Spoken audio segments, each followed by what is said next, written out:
오늘 애플이 아이폰 판매 부진에도 지난해 4분기 역대 최고의 매출을 기록했는데요. 하지만 아이폰의 최대 시장 중 하나인 중국에서 인공지능 AI 기능을 내놓지 못하면서 시장 점유율 회복에 난항을 겪고 있고 매출이 크게 감소한 것으로 나타났습니다.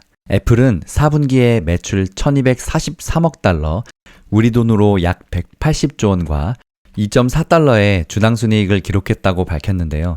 이는 시장조사업체 LSEG가 집계한 월가 전망치 평균 매출 1241억 2천만 달러와 주당 순이익 2.35달러를 살짝 웃도는 수준입니다.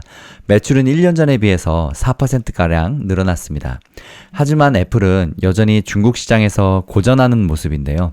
애플의 중국 매출은 185억 1천만 달러로 지난해 동기 대비 11.1%나 줄었습니다. 이는 지난해 4분기 이후 가장 큰 하락폭에 해당하는데요. 아이폰은 중국의 AI 규제로 자사 애플 인텔리전스를 중국에서 서비스하지 못하고 있는 상황입니다. 핵심 기능을 내놓지 못한 가운데 중국 자체 브랜드에 밀린 시장 점유율 회복에 어려움을 겪고 있는 것입니다. 4분기는 연말 연휴 시즌과 신규 아이폰 출시로 애플의 전통적인 성수기에 해당하는데요. 하지만 지난해 4분기의 아이폰 매출은 저조한 것으로 나타났습니다. 아이폰 매출은 691억 4천만 달러로 시장 예상치인 707억 3천만 달러를 밑돌았습니다. 반면 애플의 PC인 맥 제품과 아이패드 매출은 각각 지난해 동기 대비 15%씩 늘어나며 시장 예상치를 웃돌았습니다. 또 애플 TV 구독, 아이클라우드, 앱스토어 등의 매출이 포함된 서비스 부문 매출은 전년 동기 대비 14% 늘어난 231억 2천만 달러를 기록하며 매출 증가를 이끌었습니다. 당초 애플은 지난해 연말 출시된 애플 인텔리전스가 아이폰의 판매를 촉진시킬 것으로 봤는데요. 팀 쿡 애플 최고 경영자는 CNBC와의 인터뷰에서 애플 인텔리전스가 적용된 시장에선 최신 아이폰인 아이폰 16 판매가 강세를 보였다고 했습니다. 하지만 현재 애플 인텔리전스는 일부 영어권 국가에서만 출시됐고 중국에서는 아예 제공되지도 못하고 있는 상황입니다. 팀 쿡 CEO는 중국에서의 AI 기능 출시에 대해서 중국 규제 당국과 협력 중이지만 언제 도입될 수 있을지에 대한 타임라인은 없다고 말했습니다. 블룸버그 통신은 애플 인텔리전스가 결과적으로 아이폰 판매에는 큰 영향을 미치지 못했다고 평가하고 있습니다. 애플의 매출 절반을 차지하는 아이폰 매출이 시장 전망치를 하회하면서 애플의 주가는 시간의 거래에서 하락 출발했지만 현재는 3.45% 반등한 상태입니다. 테크업계의 관계자는 아이폰 매출 성장이 계속해서 둔화하는 가운데 중국 시장을 회복하지 못할 경우 애플이 계속해서 매출 성장을 이어가지 못할 수도 있다고 말했습니다. 오늘 실적 부진에 시달리고 있는 미국의 반도체 기업 인텔은 작년 4분기 142억 6천만 달러의 매출과 0.14달러의 조정된 주당 순이익을 기록했다고 밝혔는데요. 매출과 조정된 주당 순이익은 시장 조사업체 LSEG가 집계한 월가의 평균치 138억 1천만 달러와 0.12달러를 각각 웃돌았습니다. 이번 실적 발표는 작년 12월에 팻 갤싱어 전 최고 경영자가 사임한 후에 처음 이뤄진 것인데요. 매출은 전년 동기 대비 7% 줄어든 수준으로 이로써 인텔의 매출은 3개 분기 연속 감소했습니다. 올해 1분기 인텔의 매출은 117억 달러에서 127억 달러에 이르고 이익을 보고할 것이라고 인텔은 밝혔습니다. 1분기 예상 매출은 시장 분석가들의 평균치인 128억 7천만 달러보다 낮은 수준입니다. 부문별로는 PC칩을 판매하는 클라이언트 컴퓨팅 그룹 매출은 1년 전보다 9% 줄어든 80억 2천만 달러를 기록했습니다. 분석가의 예상치 79억 4천만 달러는 웃도른 상황입니다. 클라우드 업체 등의 프로세서를 제공하는 데이터 센터 및 인공지능 부문은 3% 줄어든 33억 9천만 달러의 매출을 올려서 시장 전망치에 부합했습니다. 인텔 파운드리 매출도 13% 줄었으나 예상치 45억 달러에는 부합했습니다. 네트워크 및 엣지 부문은 10% 증가한 16억 2천만 달러의 매출을 기록했고 시장 예상치 15억 달러도 넘었습니다. 인텔은 올해 하반기에 1.8나노 공정 기술을 기반으로 한 대량 생산 칩을 예상하고 있다고 밝혔는데요. 또 차세대 노트북 칩도 출시될 예정이라고 전했습니다. 1.8나노 공정은 인텔이 2021년 파운드리 사업 재진출을 선언하며 야심차게 추진하고 있는 공정입니다.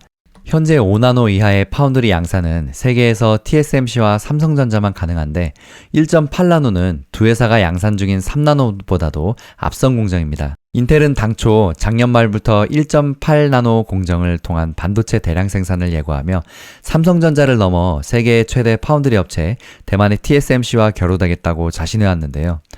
로이터 통신은 그러나 지난해 10월 인텔의 1.8나노 공정의 일부 차질로 2026년까지 1.8나노 공정에 들어갈 가능성은 작아 보인다고 보도한 바 있습니다. 오늘 인텔은 정규장에서 전날보다 1.32% 오른 20.01달러에 마감했는데요.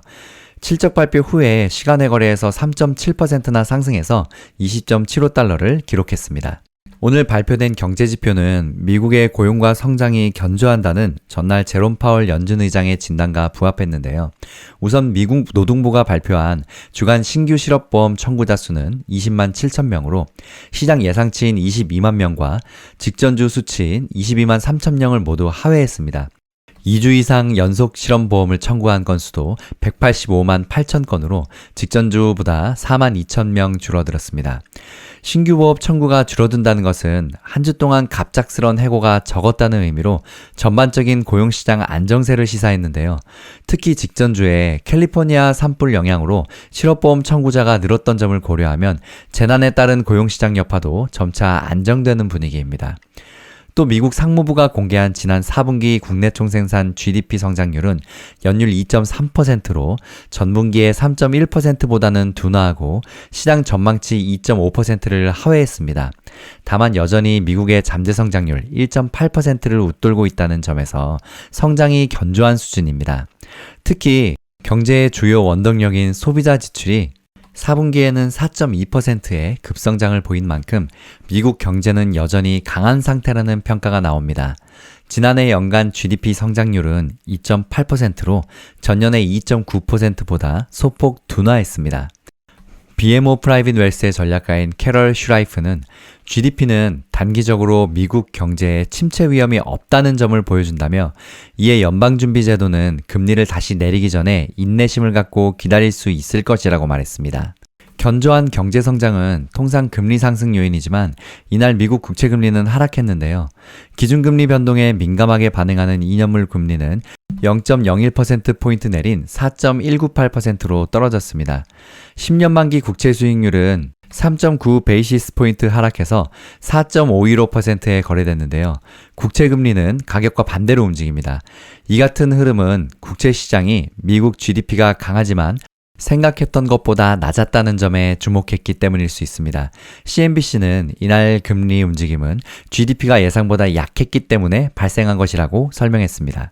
시카고 상품거래소 페드워치 툴에 따르면 연방기금금리 선물시장에서 3월까지 기준금리가 2.5bp 인하될 확률은 18%까지 내려간 상황입니다.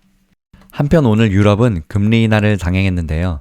독일 프랑크푸르트에서 올해 첫 통화정책 이사회를 열어서 예금금리를 연 3%에서 2.75%로 기준금리를 연 3.15%에서 2.9%로 각각 0.25%포인트씩 내렸습니다. 유럽은 4회 연속 정책금리 인하입니다. 힐링가족 여러분, 오늘도 행복한 하루 보내세요. 파이팅!